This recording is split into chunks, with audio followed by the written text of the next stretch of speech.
कि पश्चिमी यूपी का केंद्र है तो मेरठ की दिशा तय करती है यहाँ पर पश्चिमी यूपी की लहर। और अगर पश्चिमी यूपी की बात करें तो उत्तर प्रदेश में किस मूड पर वोट पड़ेंगे कहीं ना कहीं पश्चिमी यूपी तय करता है, क्योंकि शुरुआत यहीं से होती है और आगाज जैसा होता है अंजाम उस पर निर्भर करता है। तो पहले चरण में यहाँ 11 तारीख को वोट पड़ेंगे। और विधानसभा की बात करें, लोकसभा की बात करें तो यही वो बेल्ट है, यही वो हिस्सा है जहां पहले चरण में मतदान होता है। तो चलिए जनमंच में क्या कह रही है पश्चिमी यूपी की जनता, क्योंकि मुद्दों की बात करें अन्य राज्यों के हिस्से की तरह यहाँ वो मुद्दे तो हैं ही, लेकिन एक और मुद्दा है गन्ना के किसानों का मुद्दा, एक और मुद्दा है हाईकोर्ट की बेंच का मुद्दा, इसके अलावा कानून व्यवस्था, विकास, वो सारे मुद्दे अब भी यहाँ लोगों की जेहन में है। तो सबसे पहले स्वागत करेंगे यहाँ की जनता का, जिनके लिए मंच है जनमंच। तो आपके लिए मंच है, बहुत बहुत स्वागत है पश्चिमी यूपी की जनता का, मेरठ की जनता का। और अब स्वागत करेंगे जो खास मेहमान आज जनमंच में हमारे साथ मौजूद हैं, जिनमें से किसी एक पार्टी के नुमाइंदे को जनता को चुनना है तो क्या नए वादे करते हैं, क्या नए सपने दिखाते हैं यहाँ की जनता को, जिन्हें उन्हें लगता है कि जनता उस पर भरोसा करेगी। तो चलिए अपने में जो मेहमान है आज जनमंच में स्वागत करूंगी। अखिल कौशिक जी कांग्रेस से हमारे साथ है, बहुत बहुत स्वागत है सर आपका। और अजय गुप्ता जी भारतीय जनता पार्टी से, शाहिद मंसूर समाजवादी पार्टी में मंत्री भी रहे हैं, बहुत बहुत स्वागत है आप, गठबंधन के प्रतिनिधि के तौर पर यहाँ है। और राकेश टिकैत हम सब जानते हैं भारतीय किसान यूनियन के राष्ट्रीय प्रवक्ता है। और हमारे साथ जुड़े हैं अली मलवी जी, यहाँ पर प्रगतिशील हुई है अभी इनकी पार्टी, प्रगतिशील समाजवादी पार्टी के नुमाइंदे यहाँ पर है, शहर अध्यक्ष है। तो एक बार फिर से बहुत बहुत स्वागत आप सभी का हमारे इस जनमंच में। अजय जी सबसे पहले आपके पास में आऊंगी, ये तो आप जान रहे हैं कि ये जो इलाका है, ये जो बेल्ट है, दिशा यहीं से तय होगी, जो यहाँ से बोनी करेगा वही राज्य जीतेगा। तो कैसी तैयारी है आपकी? हमारी बिल्कुल तैयारी है, यही नहीं पूरे देश भर में हमारी तैयारी है। और हम निश्चित तौर पे भारी बहुमत के साथ इस देश पे पुनः प्रधानमंत्री के रूप में ये देश जो है वो नरेंद्र मोदी जी को देखेगा और हम बड़े बहुमत से अपनी सरकार बनाने वाले हैं। तो कैराना का रिजल्ट कुछ कह नहीं रहा आपसे? कैराना हम जीतने वाले हैं, आप देखिएगा रिजल्ट जब सामने है। हार क्यों गए? वही तो स्थिति है अभी। नहीं हारे नहीं है, जो गठबंधन था और जिस तरीके से वो हुआ अभी भी वही तो है। वो बाई इलेक्शन था, उसमें जाने की आवश्यकता नहीं है। ठीक है सर, अगर आपको अपने हित में नतीजे दिखे तो वो कॉलेज का इलेक्शन भी एक लहर होती है, और अगर आप हार जाते हैं तो बाई इलेक्शन भी कोई लहर नहीं होती। अखिल जी आप तो यहाँ पश्चिमी यूपी में सब सीटों पर लड़ भी नहीं रहे हैं, बसपा सपा से आप दोस्ती के हाथ बढ़ाते रहे, वो आपका हाथ झटकते रहे, दो लड़के यूपी के अच्छे लड़के चल रहे थे और दोस्ती को तोड़ दिया गया। किस हिम्मत के साथ, किस वादे के साथ आप यहाँ? देखिए कांग्रेस पूरी शक्ति के साथ उत्तर प्रदेश में अपना चुनाव लड़ रही है, और मैं आपको बहुत क्लियर स्पष्ट बता दूं, यूपीए राहुल गांधी के नेतृत्व में अब के 2019 की सरकार बनने जा रही है। और जहां तक रही भारतीय जनता पार्टी की बात, नौजवान हो, जवान हो, किसान हो या युवा हो, हर आदमी इनसे परेशान है। और वो आदमी अब इन्हें जिस तरीके से इन्होंने नोटबंदी करके लोगों को, जनता को लाइन में लगाया था, अब उसी तरीके से जनता इन्हें लाइन में लगा के इन्हें 23 मई को इन्हें इनका रिजल्ट दिखा देगी। वो तो जनता है ना, वो जनता है, बताएगी। ये बताइए आप क्या कह रहे हैं, आप क्या अलग करेंगे? देखिए हमने आपको बताऊं, हमने अपना आज मेरठ, देखिए हम देश की बात तो करेंगे ही, तो कांग्रेस ने वृहद स्तर पे अपना एक बनाया है, और हमने संसदीय क्षेत्र मेरठ को लेकर भी अपना एक मैनिफेस्टो आज ही जारी किया है, जिसमें हमने हाई कोर्ट बेंच की स्थापना के लिए अपना मांग। याद आ गया सर आपको, जब आप केंद्र से हट गए आपको याद आ गया? देखिए उत्तर प्रदेश की सरकार को पूरी तरीके से नहीं बनाया भारतीय जनता पार्टी ने तो राम मंदिर का मुद्दा, राम मंदिर पे वादा करके भी अपने इन्हें कोई मैनिफेस्टो भी जारी नहीं कर पाए। ठीक है चलिए नहीं देखिए मैं एक बात कहूंगी, शोर में क्या है ना, असली बातें गुम हो जाती हैं, तो प्लीज सबको मौका मिलेगा और अपनी बात रखिए, शोर में किसी की भी बात नहीं आएगी। मंजू साहब मंत्री भी रहे हैं आप, इस बार आप उस पार्टी के लिए वोट मांगेंगे जिसके खिलाफ कभी मैदान में थे, तो क्या उम्मीदें इस बार है? अभी पिछले दिनों 2014 के इलेक्शन के बाद माहौल जिस तरीके का प्रदेश और देश में बना, तमाम सेकुलर फोर्सेस ने कोशिश करी कि गठबंधन करके और भारतीय जनता पार्टी का या उन शक्तियों का जो इस देश को तोड़ना चाहती हैं, जो पूरे सिस्टम को जो बदलना चाहते हैं। अकेले काफी नहीं थे आप?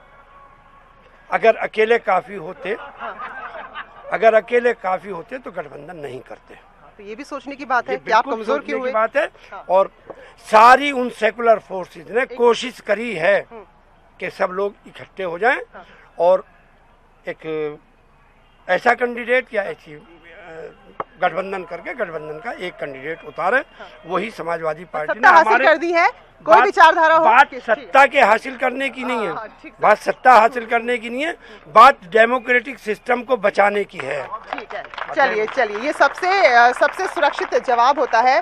ठीक है साहब, मैं आपके पास आऊंगी क्योंकि अभी जो लोग प्रतिनिधि बने रहते हैं, और सर आप तो अभी प्रगतिशील हुए हैं, तो कितनी प्रगतिशील आपकी पार्टी है? क्या कुछ अलग यहाँ पर समाजवादी पार्टी से आप मसले लेकर आए हैं? हमारी पार्टी नई हो सकती है, लेकिन हमारे नेता बहुत पुराने हैं और जमीन से जुड़े हुए हैं। नहीं, अब तो मुलायम सिंह यादव भी प्रचार में नजर नहीं आ रहे। अभी तक जिनका आशीर्वाद अपने साथ शिवपाल यादव बता रहे थे, उन्होंने मना कर दिया साफ तौर पर। नेताजी का आशीर्वाद हमेशा उनके साथ रहा है और वो उनके लक्ष्मण के रूप में उन्होंने हमेशा उनका साथ दिया है। और आज भी उनका आशीर्वाद, जब वो नामांकन करने जा रहे थे तो वहाँ घर पर, राम तो पुत्र मोह में चले गए ना, तो अब भाई को भूल गए। नहीं, ऐसा नहीं है, वो ऐसा नहीं है।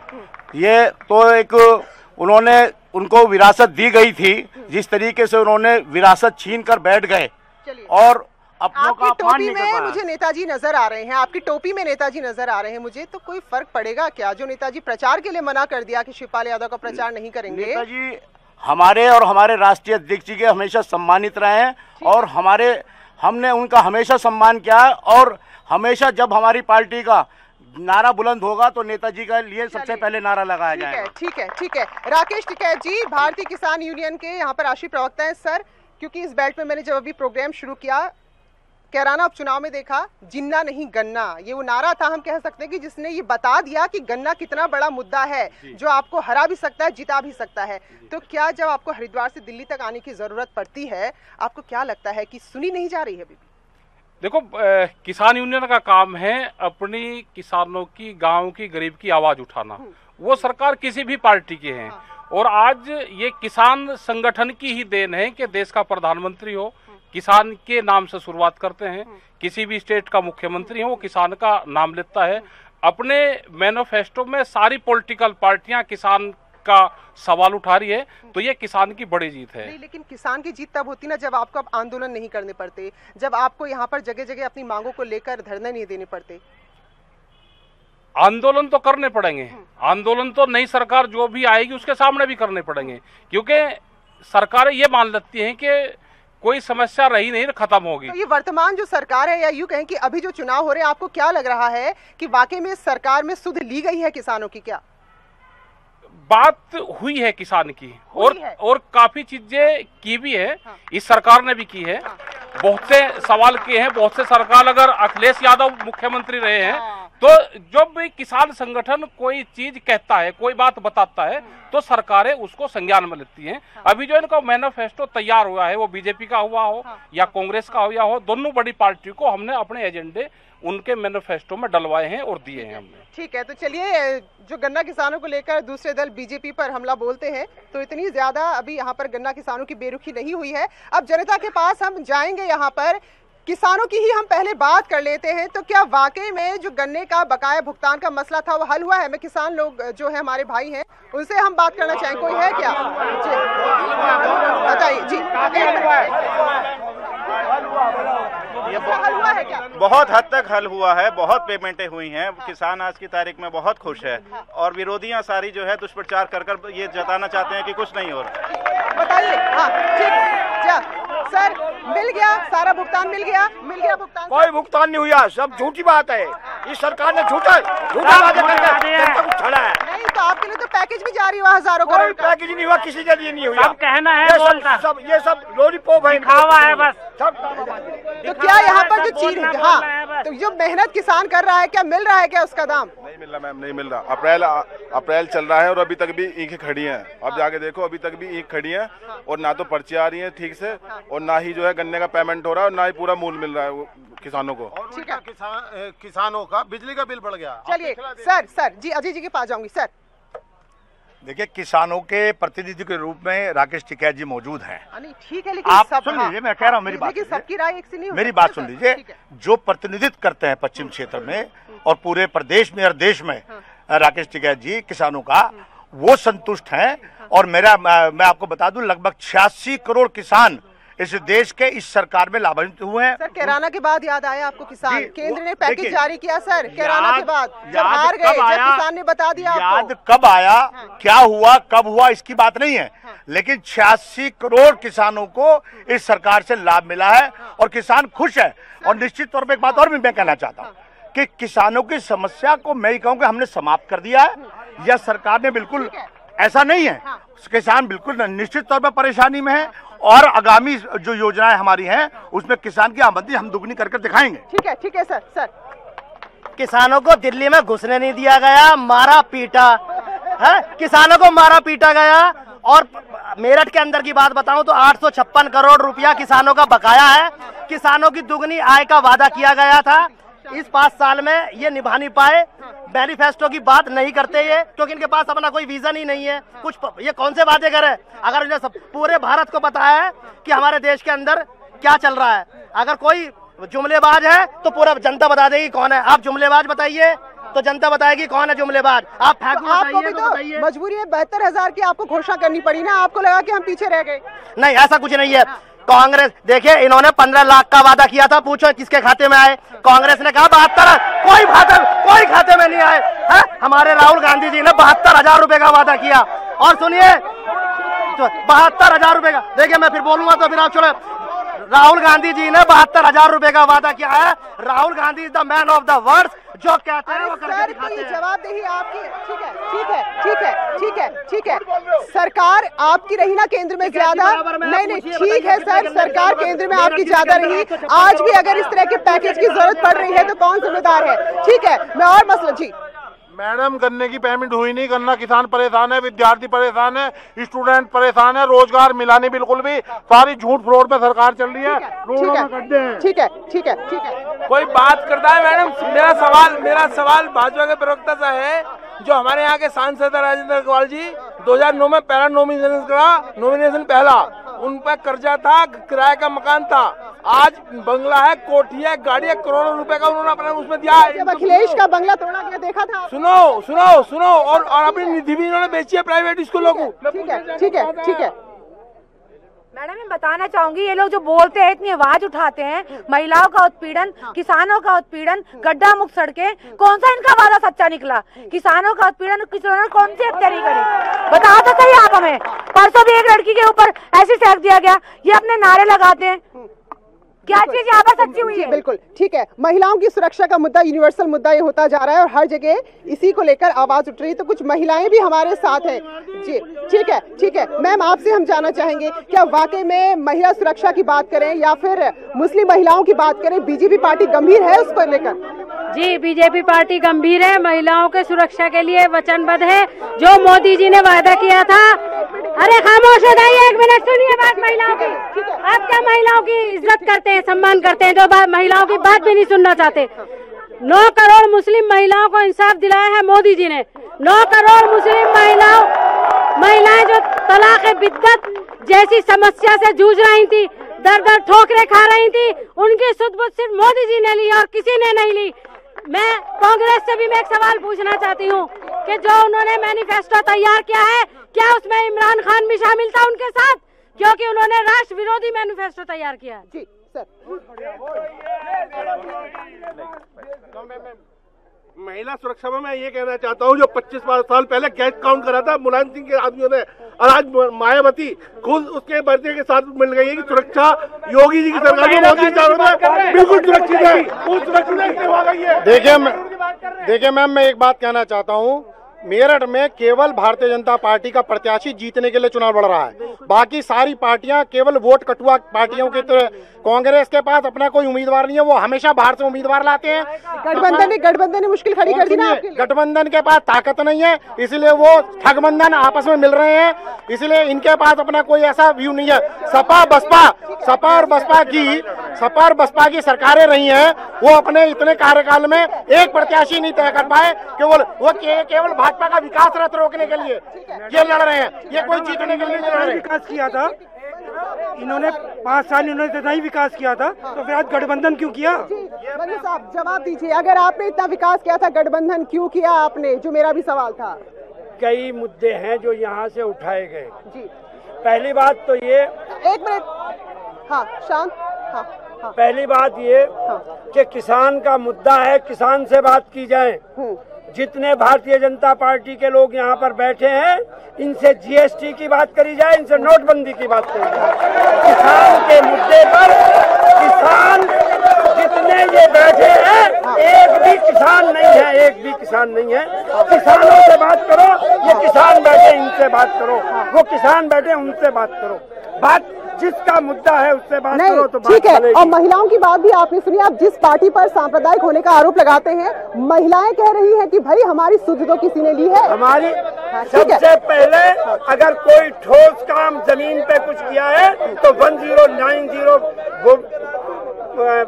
जो सर उसी चौराहे के सामने रेप हो जाता है अखिलेश सरकार में। सर मैं तो अभी चीफ मिनिस्टर के घर के सामने अब हो गया रेप, पकड़ के उठा के लेके जबरदस्ती भारतीय जनता पार्टी के लोगों ने, नेताओं ने रेप कर दिया, विधायक जेल में बंद हैं। क्या बात कर रही है, व्यक्तिगत कोई बात नहीं हो सकती। ठीक है सर, क्योंकि यहाँ पर आपके लिए अपने आप को अभी सपा से बहुत अलग करना आसान नहीं है, क्योंकि अभी अभी आप अलग हुए हैं। तो क्या आपको यहाँ पर लगता है कि शिवपाल का चेहरा इतनी ताकत रखता है कि जनता विश्वास करेगी आप पर? शिवपाल जी का नाम जो है वो आज एक नया नाम नहीं है। जब समाजवादी पार्टी का गठन हुआ था और जमीन से लेकर और प्रदेश के अंदर 4 दफा सरकार बनाने का और स्पष्ट बहुमत दिलाने का काम माननीय शिवपाल जी यादव जी का रहा। और आज अगर कोई भी सांप्रदायिक पार्टी के खिलाफ और भारतीय जनता पार्टी के खिलाफ अगर कोई पार्टी खड़ी है तो प्रगतिशील समाजवादी पार्टी खड़ी है, क्योंकि आज मोदी जी ने तालियां बजा बजाकर जो बेवकूफ बनाने का काम हिंदुस्तान की जनता का क्या है, अब वो जनता समझ चुकी है। जो जनता लाइन में लगी थी, आज वो लाइन में लगकर उनको उखाड़ फेंकने का काम करेगी। गन्ना किसान आज बर्बाद है, आत्महत्या कर रहा है। अभी आपने देखा होगा हिंदुस्तान के अंदर मध्य प्रदेश, राजस्थान, 3 सरकारें गन्ना किसानों ने उखाड़ फेंकने का काम किया है। ये कौन थे जिनकी आत्महत्या कर रहे थे किसान और इनको मुआवजा नहीं मिला? ठीक है सर, क्योंकि जो सत्ता में होता है जाहिर सी बात है उसी पर हमले होते हैं और होने भी चाहिए, जवाबदेही उसकी है। तो क्या शुरुआत से यहाँ पर चीजें सही ढर्रे पे थी क्या, जो अभी आरोप लगा रहे हैं वर्तमान की सरकार ये पर? अब 2 महीने जो चल रहा है ये चुनाव स्नान है, इसके बाद में फिर कोई नहीं मिलेगा, फिर यहाँ पे किसान मिलेगा जिसकी सरकार आएगी। ठगने के लिए है क्या? क्यों ठगा जाता है किसान? नहीं, यहाँ तो किसान को नहीं, जवान को है, किसान को है, गरीब को है, महिलाओं को है। कोई पॉलिटिकल पार्टी काम नहीं करती, अगर आंदोलन ना हो तो कोई काम नहीं करे। जैसे गन्ना का है मामला, गन्ना अभी भी हम उत्तर प्रदेश में 200 करोड़ रुपए का पर डे गन्ना देते हैं। जो गन्ना एक्ट है उस पे किसी भी सरकार ने टाइम पे भुगतान नहीं दिया, वो चाहे पहले वाली सरकार हो व चाहे अब वाली सरकार हो। गन्ना एक्ट में यह कि 14 दिन में गन्ने का भुगतान होगा। अगर भुगतान नहीं होगा तो उस पर इंटरेस्ट दिया जाएगा और इंटरेस्ट को माफ करने की पावर कैन कमिश्नर को दे रखी, तो हर बार कैन कमिश्नर ही माफ करता है। तो हमने कहा भाई रेफेल वाला जैसे मामला चल रहा, हमारा जो गन्ने का ब्याज है वो हमारा मिलिट्री फंड में दे दो, उससे रेफेल खरीद सकते हैं हम 4।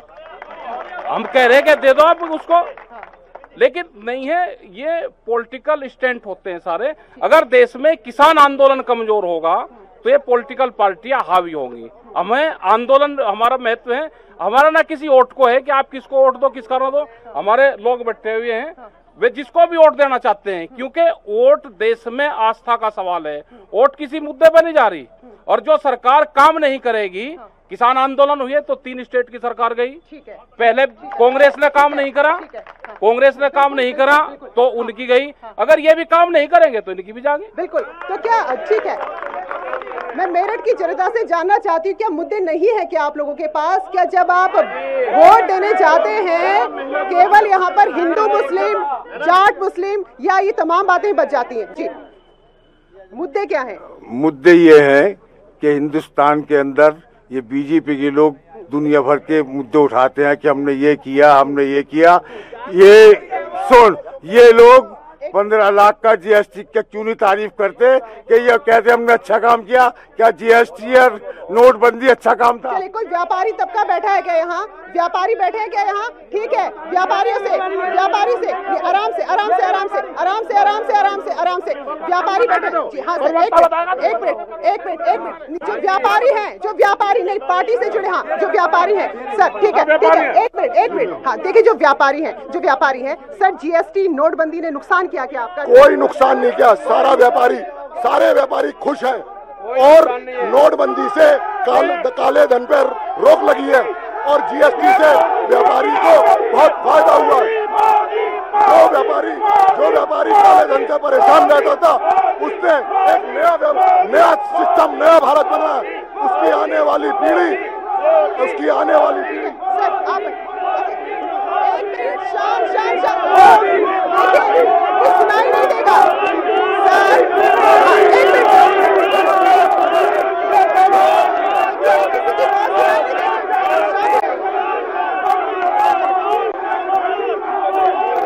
ठीक है,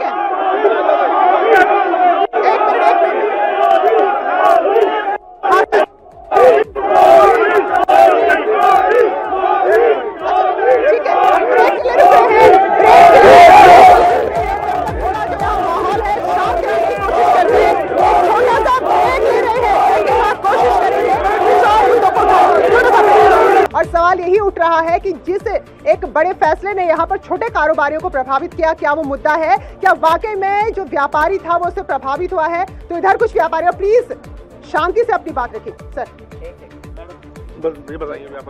मैडम, मैंने 2018 में पहली बार जीएसटी नंबर लिया। मेरा काम रेडीमेड गारमेंट्स का है। पहले हम लोग क्या करते थे, हम जाते थे पंजाब जाते थे, माल लिया रख के लिया चुरा के, हमने अपना टैक्स भी जो चुराया। और अब हम जब से हमने जीएसटी नंबर लिया है। अच्छा है जीएसटी, बुरा है? बहुत अच्छा है, हमें कोई दिक्कत नहीं होती। देखिए, अगर आप मझले और कुटीर उद्योगों के व्यापार के बारे में आप बात करते हैं, शोर मचाने से इनके अलावा और कुछ काम नहीं है। अगर आप कहें तो मैं लोकल मुद्दे पे यहाँ पर शायद मंजूर साहब। ठीक है सर, एक मिनट, अच्छा ठीक है, यहाँ व्यापारी जिसको जीएसटी और नोटबंदी से शिकायत है, देखिए मैडम, ये जितने भी यहाँ व्यापारी हैं सारे चौकीदार बने हुए हैं। अगर जीएसटी की आपसे बात करनी हो तो आम दुकानदार से, बाजार से बात करें, सारे तबाह हैं लोग। एक छोटे व्यापार तबाह, लघु उद्योग जो है सारे तबाह हैं। और अगर ये तबाह ना करते, इनके जीएसटी बढ़िया होती, नोटबंदी होती। ठीक है सर, थोड़ा अरे सर अब देखिए ना, हाँ ठीक है सर, जीएसटी नोटबंदी क्या वाकई में मुद्दा बनना चाहिए? बहुत बढ़िया मुद्दा बनना चाहिए और इसी मुद्दे पे सरकार हटेगी, इसी मुद्दे पर सरकार। और मैडम, मेरा सवाल फिर प्रवक्ता जी से है, ये भाजपा के प्रवक्ता चश्मा उतार के बात करें, लोगों के जवाब देते। सर, क्या नोटबंदी जीएसटी से फायदा हुआ आपको? देखिए मैडम, नोटबंदी और जीएसटी से बिल्कुल भी व्यापारी को फायदा नहीं हुआ है। वो जो अभी मेरे किसी भाई ने बोला कि वो चोरी सामान लाते थे, हिंदुस्तान में तकरीबन 99% व्यापारी सब एक नंबर में काम पहले करता आ रहा था। जीएसटी बढ़ने के लगने के बाद उसको और दिक्कतें हुई हैं। जो पहले टैक्स 5% हुआ करता था वो 18% कर दिया। ठीक है, तो अलग अलग राय जीएसटी को लेकर। कुछ और व्यापारी हमारे साथ हैं क्योंकि इसे बड़ा मुद्दा रहेगा। सर एक मिनट, व्यापारी छोड़ दीजिए। बहन जी, नोटबंदी से बड़ा घोटाला तो इस देश में कोई हुआ ही नहीं, इसे बुझो क्या चक्कर है। ठीक है, मेरी बात ध्यान से सुनी जाए। पहले जहां तक जीएसटी की बात है, पहले नंबर पे जीएसटी पे आ जाइएगा। जीएसटी अभी हमारे एक भैया ने कहा कि भाई आप पहले 5% था, अब 18%। पहले ध्यान दो मेरी बात पे। पहले 12% एक्साइज ड्यूटी थी, उसके बाद 5% वेट था, अब दोनों को मिला के 18% किया गया। आप खुश हैं? हम खुश हैं, 100% खुश हैं। एक मिनट। अब आइए नोटबंदी की बात। नोटबंदी में भी मोदी जी ने नोट लिया और फिर वोट भी लिया, उत्तर प्रदेश में सरकार बनाई। ठीक है मैम, 3 सवाल इनसे। एक तो पहले कांग्रेस कहती है मैं 72,000 रुपए दूंगी, आज से पहले बुढ़ापे की पेंशन, किसान पेंशन 300 महीना है, इसे नहीं बढ़ा पाई है, तो 72,000 रुपए कैसे लेंगे? दूसरी बात, जहां तक ये नोटबंदी की बात करते हैं, जो घर में थैले रखे थे वो बैंकों में पहुंच गए, उससे लोगों को डर लगता है इन्हें। ये चोर थे वो नोटबंदी। ठीक है। जो ब्लैक मनी वाले थे, जिनके पास काला धन था, सिर्फ नोटबंदी से वे परेशान हुए हैं, किसी गरीब को परेशानी नहीं हुई है।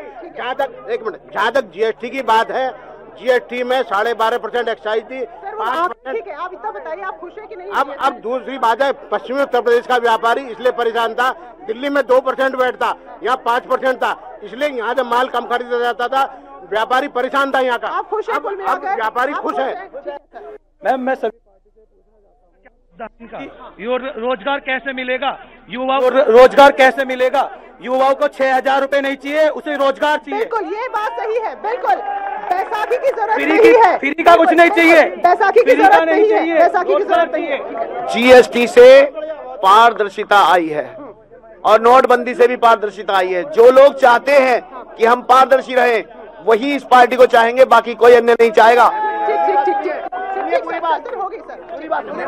मैं ये कहना चाहता हूँ मैम कि ये सब मुद्दा उठा रहे हैं, कोई जीएसटी का मुद्दा उठा रहा है, कोई नोटबंदी का मुद्दा उठा रहा है। जो मूलभूत हमारी जो परेशानियां हैं, अगर आप कभी चले जाएं हमारे वार्ड में आइए, वहाँ पर नालियां भरी पड़ी हैं और डेरिया जो गोबर भरा पड़ा है, इसका कोई मुद्दा क्यों नहीं उठा रहा? बिल्कुल, ये है मुद्दे जिससे आप रोज दो चार होते हैं। व्यापारी और किसान दोनों परेशान हैं। अब जनता ये चाहती है तख्त बदल दो, ताज बदल दो, बेईमानों का राज बदल दो, कमाने वाला खाएगा, लूटने ये लुटेरा जाएगा और अच्छा दिन आएगा। अब नया जमाना आएगा और फाइट मंजूर, विकास की गंगा बहाएगा। सर वो तो खुद किसी और के लिए वोट मांग रहे हैं सर, कहाँ से विकास की गंगा बहाएंगे? ठीक है, हमारे मेरठ में इतनी सारी समस्याएं हैं, कोई भाई कोई साथी उसके ऊपर गौर नहीं दे रहा। आज जो लीडर अपने सामने खड़े किए हैं मंच पे, उनसे मेरठ के लिए पूछा जाए क्या क्या करने वाले हैं और इधर उधर की बातें ना करके पता है क्या किया है सर, कितने साल से क्या नहीं किया। ठीक है सर।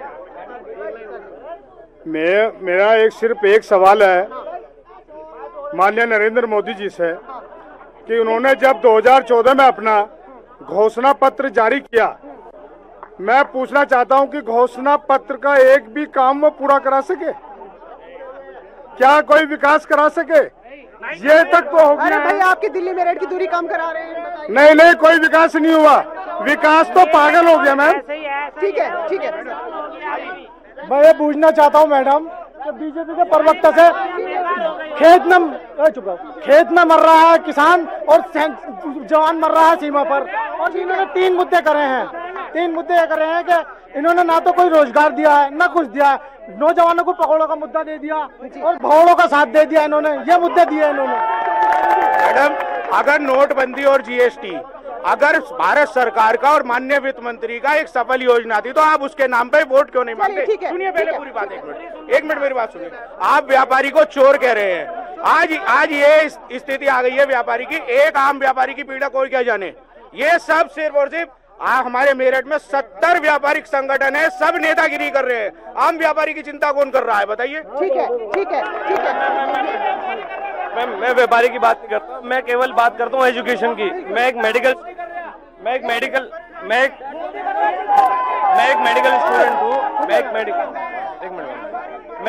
स्टूडेंट हूँ।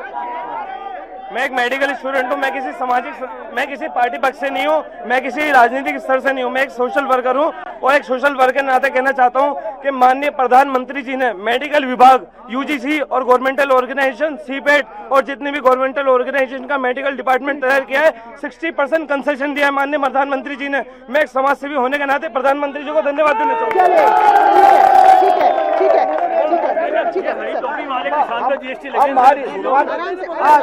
पकड़ा दो मेरे हाथ में, हम बोलूंगा तो आज डिबेट पे बोलूंगा मैं। देखिए, इस डिबेट में मैं सबसे मेरी आवाज जारी कहीं जारी है। तो मैं सबसे पहले एक बात कहना चाहता हूं, इस देश में आज शिक्षा का स्तर ऊंचा बता रही सरकार के, हमने बहुत ऊंचा स्तर कर दिया। बात ठीक है भाई, सुनो, अरे सुन तो लो। क्या यही मैं पूछना भाई, ये क्या शिक्षा यही तरीका बताती है, यही सभ्यता बताती है इस डिबेट में? और सुन लो, जीएसटी की बात रही, जीएसटी सारा किसान दे रहा, व्यापारी वर्ग नहीं दे रहा, किसान दे रहा सारा, व्यापारी वर्ग कोई नहीं दे रहा। ठीक है सर, इतने सारे मुद्दे यहाँ पर आपने सुने हैं और आप कहाँ देशभक्ति का मसला उठा के सारे मुद्दों को गौर करना चाहते हैं? एक मिनट देखिए, नोटबंदी की विरोध वो लोग कर रहे हैं जो लोग अपने घर में पैसा दबाए थे। और जहां तक नोटबंदी का बात है, नोटबंदी के बाद 2017 में उत्तर प्रदेश के चुनाव को लेकर भारतीय जनता पार्टी जनता के बीच गई और 325 सीटें इसी प्रदेश की जनता ने हमको नोटबंदी के बाद दी हैं। एक बात, जहां तक जीएसटी का सवाल है, जीएसटी का विरोध वो लोग कर रहे हैं जिन्होंने 55-60 साल तक 1 रुपया सेल टैक्स के नाम पर नहीं दिया था। आज जीएसटी लगने के बाद वो दे रहे, उसका विरोध कर रहे हैं। अब ठीक है, अब प्रोग्राम समाप्त थोड़ा देश की आर्थिक। अब बताइए कि अभी क्या मुद्दे हैं? आप यहाँ ठीक है सर्जिकल स्ट्राइक की बात करते हैं, कुछ नौजवानों ने यहाँ तटस्थ होकर सर्जिकल स्ट्राइक की बात तो सारा देश कर रहा है। ठीक है, तटस्थ होकर मुद्दे सिवाय विपक्ष को छोड़ के, नागरिक घर से बाहर निकलेगा, सर्जिकल स्ट्राइक की तारीफ सारा देश कर रहा है। उसे सड़क चाहिए, उसे अपने घर की नालियां सामने की साफ चाहिए, बच्चों की शिक्षा चाहिए, सुरक्षा चाहिए, उस पर क्या किया? देखिए, जो बदहाल स्थिति में ये देश मिला था, 55 से 60 साल तक कांग्रेस से राज किया। मेरी बात मुझे कहने दीजिए। किसान, देखिए, हमने जो विकास की नई गाथा लिखी है माननीय प्रधानमंत्री जी के नेतृत्व में, हम उसको बढ़ाने जा रहे हैं। उसी पर जनता हमको वोट करेगी। विपक्ष को और बाकी लोगों को विकास दिखाई नहीं देता है, सारा देश विकास देख रहा है, इसीलिए सारा देश मोदी मोदी मोदी। ठीक है सर, नरेंद्र मोदी जी के दिन जाने वाले हैं और जनता के अच्छे दिन आने वाले हैं। आप ये बात वो दिन आप लाने वाले हैं, ऐसा तो लगता नहीं सर। बिल्कुल लग रहा है, बिल्कुल। आप ये चैनल वाले आप कह रहे होंगे जनता की आवाज पूछिए ना सर। आप इन सब सीटों पे उम्मीदवार भी नहीं उतारे सर। यहाँ सारी सीटों पे कौन सी सीटों पे नहीं है बताइए आप? हाँ बताइए, आपकी सीटें छोड़ी नहीं, बागपत में है क्या? मुजफ्फरनगर में देखिए, बागपत देखिए, एक सेकंड, उन्होंने 2 सीट हमारे लिए छोड़ी, हमने उनके लिए अपनी साथ, और वो इसी बात से खपा हो गए। वो कोई खपा नहीं हो गया, उनके कहने से क्या हो गया? देखिए, हमारा प्रत्याशी यहाँ चुनाव जीत रहा है, राहुल गांधी के नेतृत्व में केंद्र की सरकार बनने जा रही है। आप ये लिख लीजिए, जनता मन बना चुकी है, लाइन में लग के आते हैं। और इस चोर, और सुनिए, जीएसटी और नोटबंदी से पूरे भारत के अंदर भारतीय जनता पार्टी के ऑफिसेस बन चुके हैं और नोटबंदी देश का सबसे बड़ा घोटाला बनने जा रहा है। अरे सर, आपके मैनिफेस्टो को यहाँ पर बीजेपी कह रही है। एक मिनट प्लीज। आपके मैनिफेस्टो को बीजेपी कह रही है कि ये आतंकियों को यहाँ पर प्रोटेक्ट करने वाला मैनिफेस्टो है, हमारी सेना को कमजोर करने वाला मैनिफेस्टो है। एक सेकंड, जो बता रहा उससे उस कानून का नाम पूछ लो, मैं भी बता रहा। अरे arm force special protection act, ये नॉर्थ ईस्ट के प्रदेशों में लगाया, जिसे भारतीय जनता पार्टी ने डायलूट किया, यूएनओ ने और ह्यूमन राइट्स वॉच ने। आप क्या कह रहे हैं? हमने केवल इधर रिव्यू की बात, बलात्कारी हटा दिया। हमने रिव्यू की बात की है, रिव्यू, केवल रिव्यू। राष्ट्रवाद के नाम पर जनता को धोखा दे रहे हैं। ये पूरे भारत की जनता को पता था कि 5 साल में उन पर कोई काम नहीं होगा और लास्ट में। ठीक है सर, एक मिनट, क्या राष्ट्रवाद के नाम पर यहाँ सारे मुद्दों को यहाँ पर ढका जा रहा है? क्या बुराई क्या है राष्ट्रवाद की बात? राष्ट्रवाद कोई भारतीय जनता पार्टी का ट्रेडमार्क है। इनसे क्या मतलब राष्ट्रवाद का? जंगे आजादी से लेके आज तक इनका राष्ट्रवाद से क्या लेना देना है? राष्ट्रवाद से बात करनी है, उनसे बात करो जो सीमाओं पर लड़ रहे हैं। राष्ट्रवाद की बात करनी है तो उनसे बात करो जो किसान खेत में खेती कर रहे हैं। सीमाओं पे भी तो जवानों को आपकी पार्टी के लोग नहीं बख्शते सर।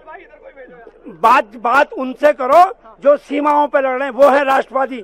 बात उनसे करो जो खेत में काम कर रहे हैं, वो है राष्ट्रवादी। जो भारत का पैसा लेके भाग गए, जिनको भागने का मौका दे दिया, वो कहां से राष्ट्रवादी हो गए? और किसके कार्यकाल में उन्होंने पैसा लिया सर, वो भी याद रखिए ना आप। ठीक है, आप राष्ट्रवाद की बात कर रहे हैं यहाँ पर, तो आपको जब पूरे देश का जवान सबका है तो फिर अहिर रेजिमेंट की क्या जरूरत पड़ जाती है आपको? किसने ये बात कही? खुद देखिए अपना बात। हाँ, तो किसने कही? घोषणा पत्र शायद आपने देखा होगा, आप तो वरिष्ठ थे सर।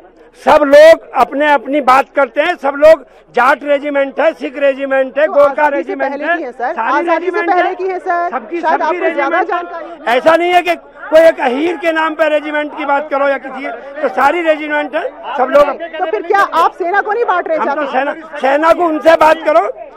सेना सेना बट कैसे जाएगी? सेना किसी पार्टी की, अगर ये भारतीय जनता पार्टी के लोग मोदी की सेना कहेंगे तो इनके बाप की सेना नहीं है, सेना देश की सेना है।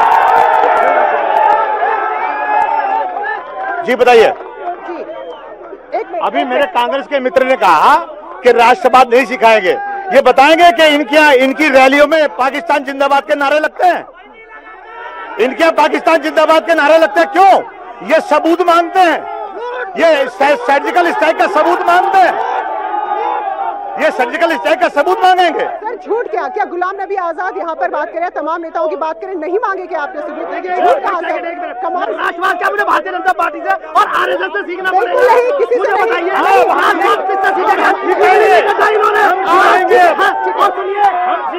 अंग्रेजों के दलाल अब राष्ट्रवाद बता रहे अपने आप को। सेनाओं का सबूत मांगेंगे, अंग्रेजों से जिन्होंने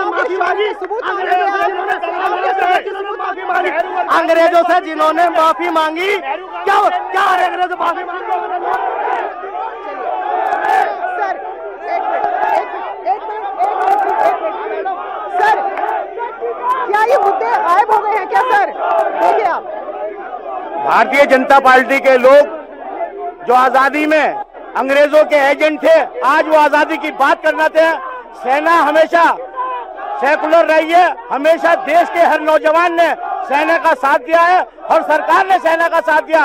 लेकिन भारतीय जनता पार्टी के लोग सेना को अपनी बबोती मानते हैं और सेना को अपना अधीन मानते हैं। आज इन्होंने सेना का जो काम करने का मनोबल था उसको तोड़ने का काम किया। ठीक है सर, एक नारा है सर, जय जवान जय किसान। एक जय जवान जय किसान, तो जवानों की बात हो रही है सर यहाँ पर, तो क्या लगता है आपको राजनीति में वाकई में एक जरूरी कदम था? जवान की देश में पॉलिटिक्स में जवान का इस्तेमाल नहीं होना चाहिए, और जितने भी जवान जा रहे हैं वो किसान से जा रहे हैं, वे ग्रामीण पृष्ठभूमि से हैं, वे कोई शहर से नहीं है, वे गाँव से ही है।